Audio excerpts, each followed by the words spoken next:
اليوم جبت لكم الكوكا ولا بيتزا كوكا. نخليكم تسمعوا القرمشة ونروحوا نوجدوا الوصفة كيف كيف.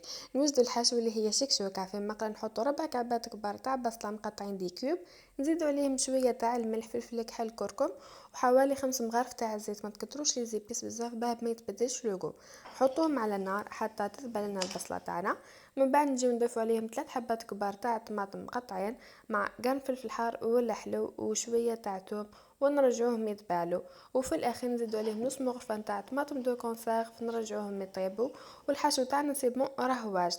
لهنا نجيبو بلاطو تاعنا نكونو دهناه بالزبده، فرشنا طبقه من لاباط فيتي، كنت ديجا حطيت لكم لا غوسات في لي فيديو اللي فاتوا، ارجعوا راح تلقاوها. بعد نحطو الحشو تاعنا يكون برد باه ما يقطعلناش العجينه تاعنا.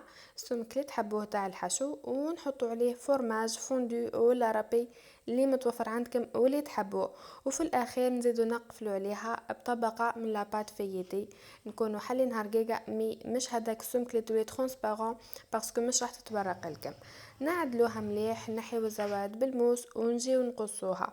لهنا جوست تراسيو برك، ما تقصوهاش حتى لتحت، ما ديروش كيما انا باسكو نسيت عليها رحت قصيت حتى لتحت. ابخي الحشو راح يفزد لكم وراح يخرج لكم اذا قصيتوها لتحت.